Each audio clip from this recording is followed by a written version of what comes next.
Six a.m. is the most tangible hour of my day. The phantoms of the night have fled, The day waits, languid.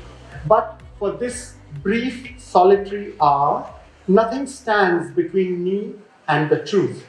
Against its brutal laceration, the skin has no defense. The eye cannot look away. Here is what I saw this morning. This is my habitat. Yours too. We are enmeshed in this matrix within the blueprint we have created. Land has been transformed into a labyrinth of concrete.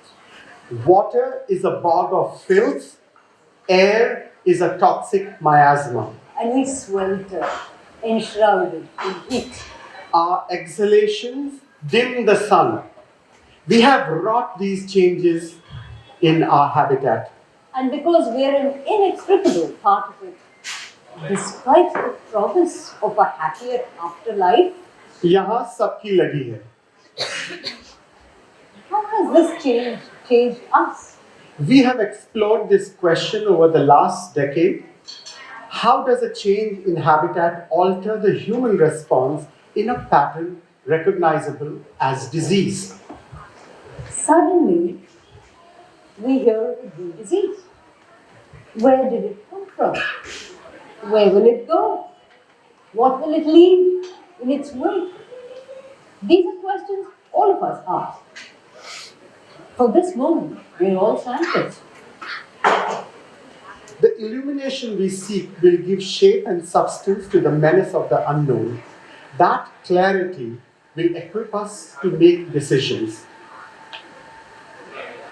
Science, like beauty, is an essential element of human thought. Reason has nothing to do with literacy or even information. Observation and experience are tools enough. Let's take a look at how they work in a totally new disease.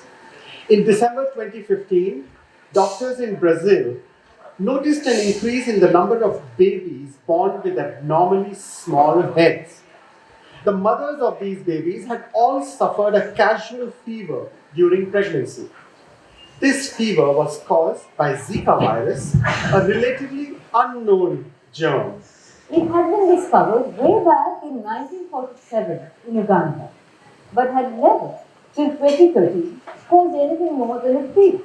And then, bang, a whole generation of babies born with damaged brains all over South America and the Caribbean. Oh, but Asia had Zika virus too. Indians tested positive for Zika virus in 1955. Its kissing cousins, dengue and chikungunya, we know all too well. And the vector, the Aedes aegypti mosquito, was endemic to India too. So why didn't we have Zika fever? Perhaps we did. But until this present outbreak in Rajasthan, we had no information about babies damaged by the disease. As pediatric surgeons, we are often confronted with babies with odd-looking skulls. So we felt compelled to track the Zika pandemic through 2016. And to our surprise, the story hurtled backwards in time, much further beyond 1947, when the virus was discovered. It took us to an age in deep time when a pact was developed and sealed between virus vector host and the habitat.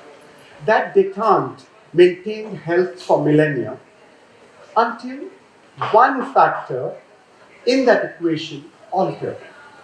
That was the habitat.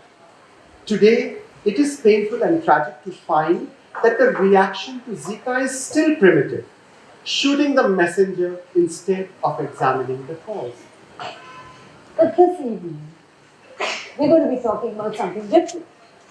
We'd like to open a conversation with you about the pandemic that might eventually cripple or destroy our species. The word pandemic immediately suggests a lethal, communicable disease. Ebola, smallpox, cholera, the plague. But Non-communicable diseases kill even more people every year. We are presently burdened by one such non-communicable disease. It is so ubiquitous, so much part of our landscape, that it is practically invisible. It is seen so often in conjunction with magical symbols that it's even misread as a statement of good health. Here is that enduring symbol of dependable worth, the stable apple cart. Here too, the magical robes of fitness, gym attire. What can this be but a picture of glowing health? 9 out of 10 people would describe this image as normal. It's significant that normal is chosen over the more correct usual. Usual now defines the norm. It takes the shocking bravura of an artist to make us question the norm. We know her, beautiful and inscrutable. She has enchanted us for 500 years. But she's still beautiful here. But the masterful brush of Fernando Botero shows us how she has changed. Here is what Shakespeare called, The misshapen chaos of well-seeming forms. oh, that guy was always light years ahead of us hands. The pandemic we'd like you to notice is obesity, or as the laconic title of our book says, fat. Here, let's see. Yes. Here are the WHO figures on world obesity. Worldwide obesity has tripled since 1975. In 2016, more than 1.9 billion adults were overweight. Of these, over 650 million were obese. 41 million children were under age of 5 and they were overweight or obese in 2016. Over 340 million children and adolescents aged between 5 and 19 were overweight or obese in 2016. And more cogently, these are our national figures. In 1990, 9% of adults were obese. In 2016, this figure jumped to 20.4%. Out of 100 overweight people, 38 are diabetic. The global average is only 19. Do these statistics matter? Well, in our lookist world, obesity is a visual label. Traditionally, it is accepted as a symbol of social worth. Khata pita khandan. It can be nuanced. Unhealthy, You are plump, he's overweight. she is fat. They're obese. But if you are overweight, you will know obesity is not about how we look, it is about how we feel.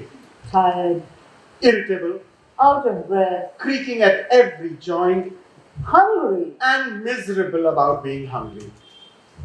People who are overweight land up seeing many doctors. Here is the usual spectrum: Physician, endocrinologist, cardiologist, diabetologist, gynecologist, orthopedic surgeon, general surgeon, endoscopist, dermatologist. psychiatrist, Not to mention allied experts like physiotherapist, nutritionist, gym trainer, yoga teacher, Zumba teacher. and the guy who sells juice at the park gate. So, is obesity even a disease? It was officially granted disease status only in 2013. So, are we a fat nation? Really?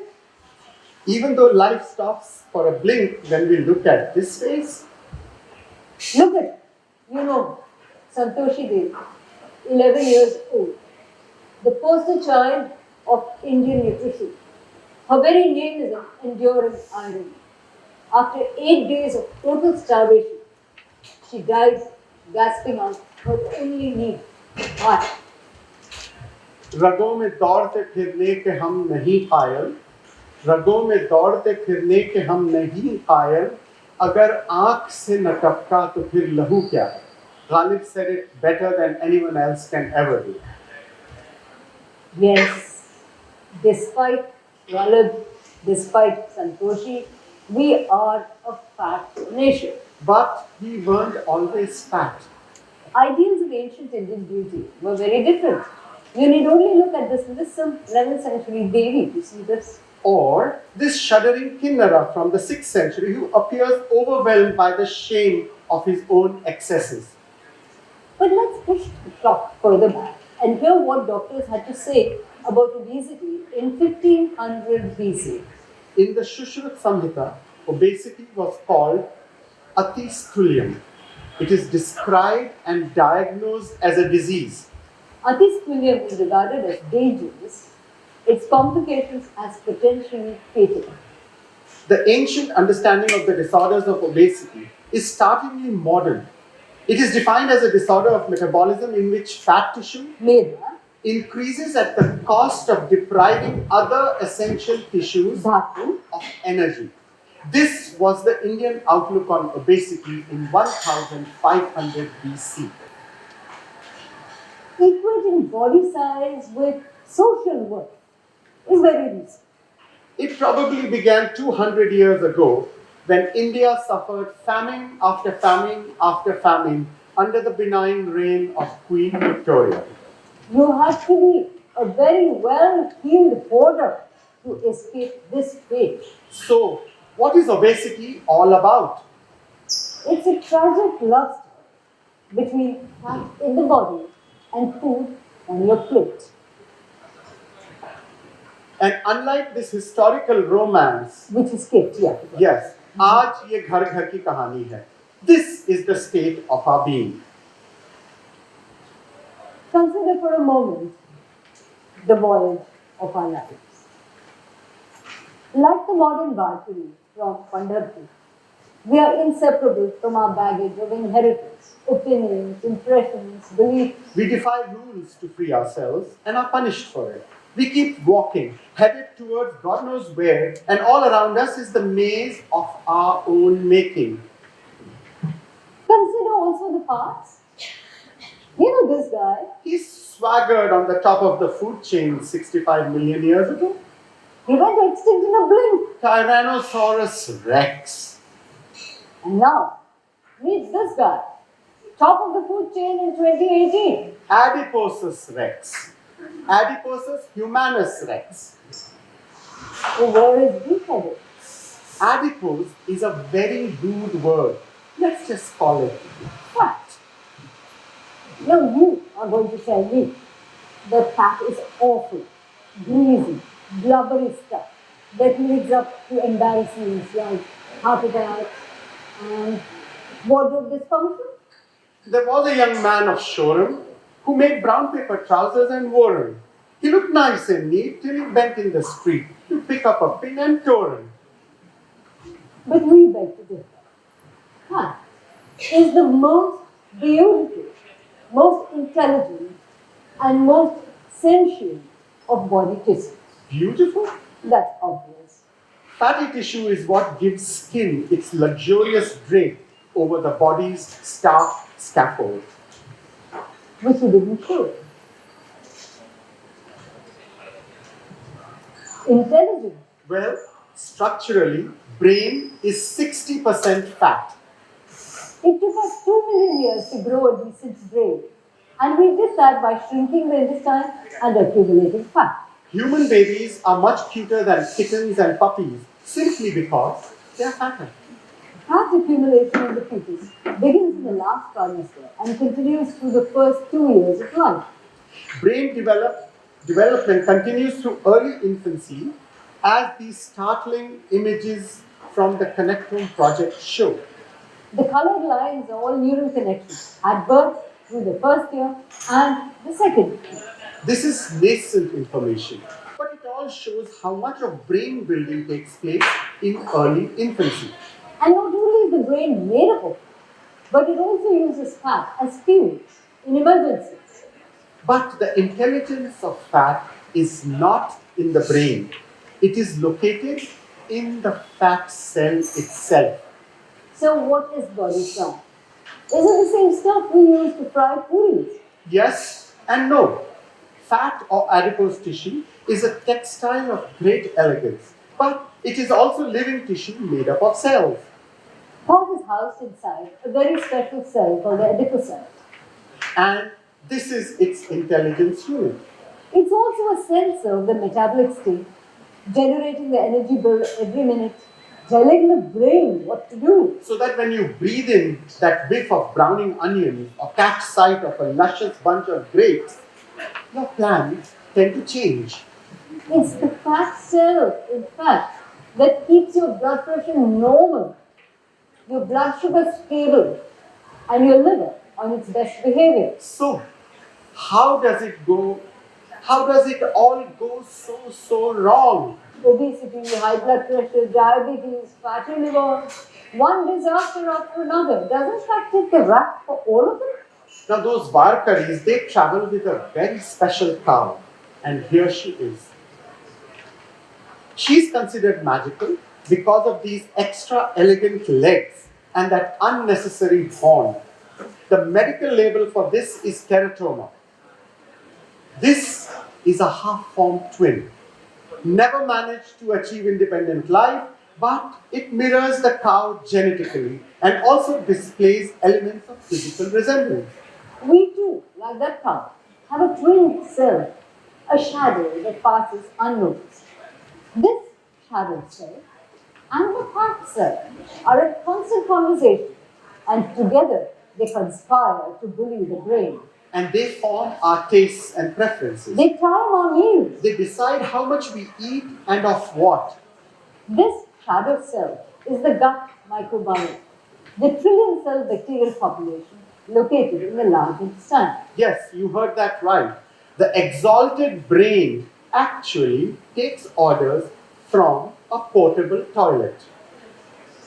This arrangement, at least a million years old, worked just fine till things changed 200 years ago, and we failed to notice the change it wrought in us. Charlie Chaplin made Modern Times in 1936, but it could well be a riff on India today.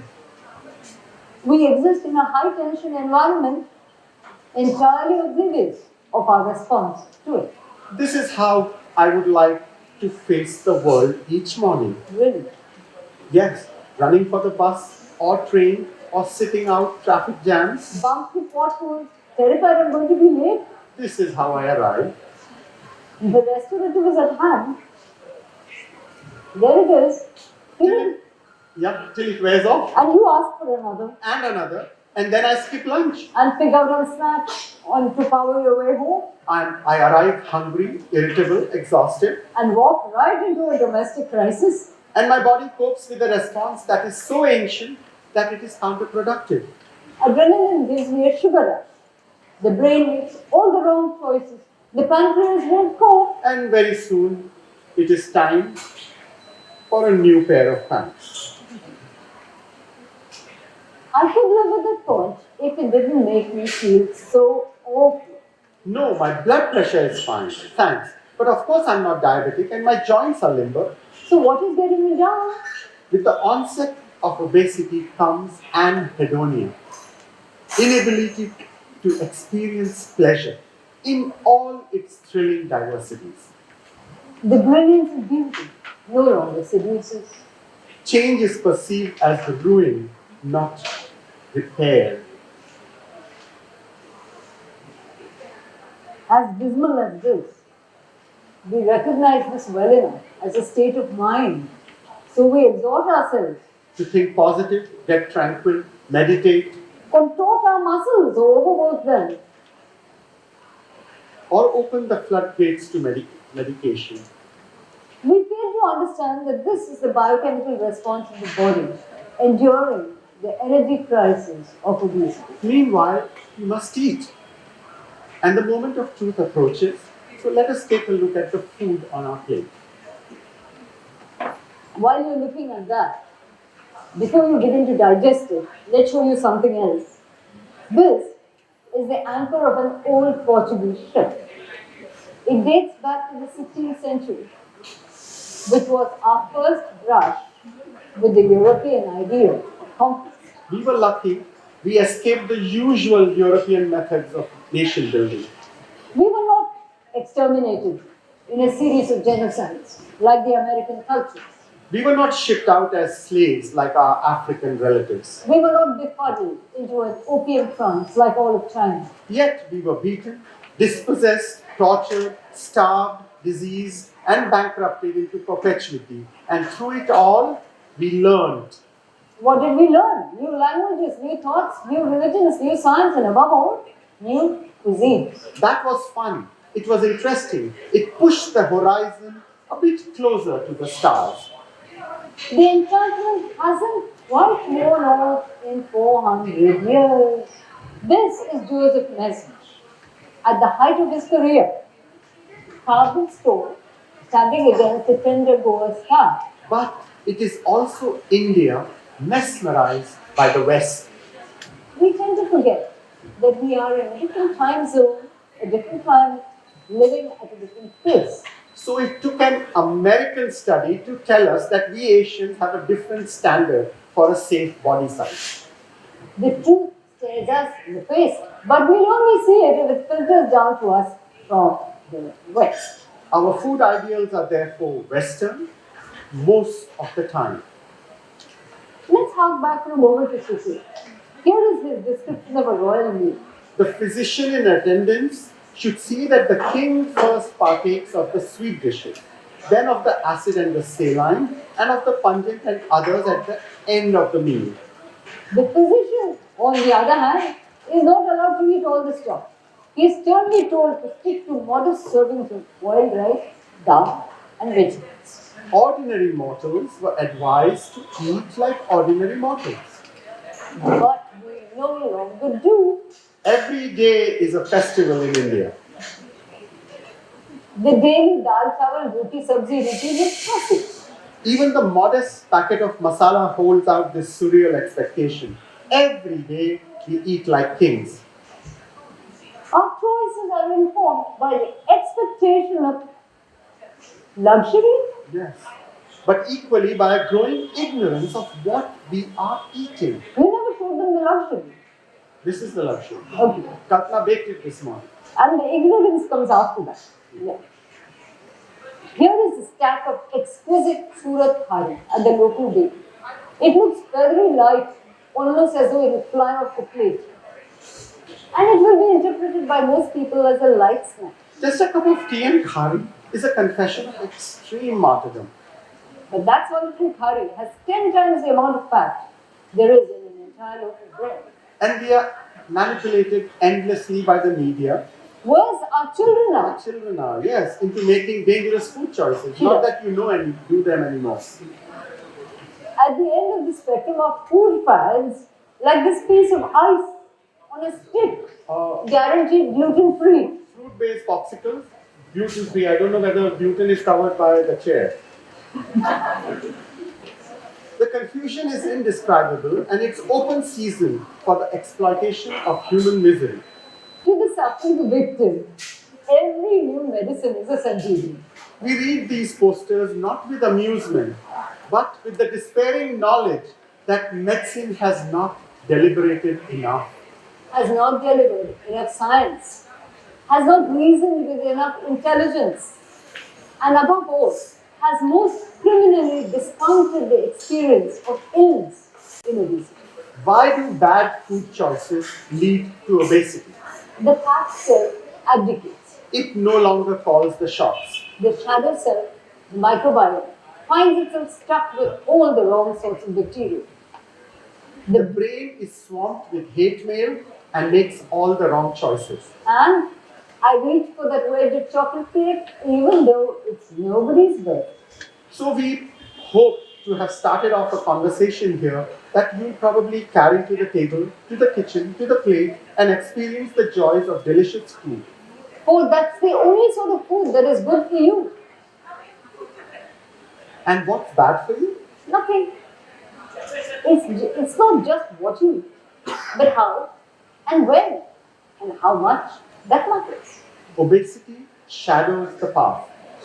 But when you raise your eyes, solutions await you. The only way to evade obesity is to stop evading responsibility for what we eat.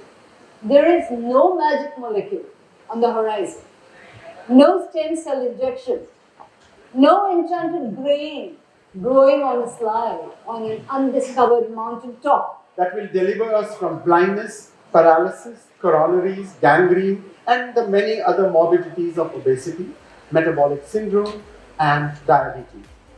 Isn't it time we reclaim the simple pleasures of intelligent eating and demanded cheap, safe, delicious food as a basic Indian right? That is all we need to stem the tide of obesity and diabetes. That's all we need to keep the pale horsemen from threatening our children from dancing in the rain. Thank you.